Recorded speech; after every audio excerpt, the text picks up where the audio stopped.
Δεν είναι εύκολη παρέα ένας άνθρωπος που πιστεύει ότι από στιγμή σε στιγμή θα πεθάνει.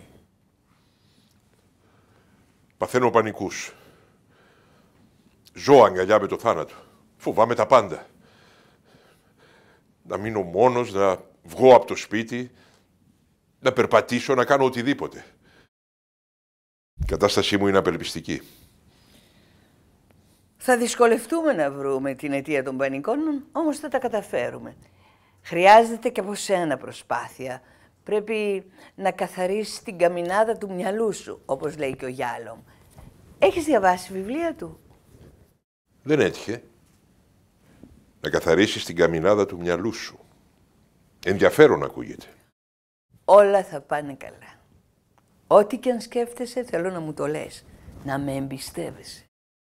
Από χθες είναι αγχωμένος που τον πήραν από το Μαξίμου να επιβεβαιώσουν το ραντεβού με τον Πρωθυπουργό και να τον ρωτήσουν για το μενού.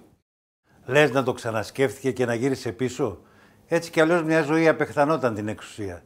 Τίποτα. Έφαγε πόρτα ο κύριος Πρωθυπουργός και έφαγε και μόνος του. Δύσκολη περίπτωση. Είναι γεμάτος αντιφάσεις. Θα κάνω βουτιά στα σκουπίδια που έχω μέσα μου. Θα αλλάξω τη ζωή μου.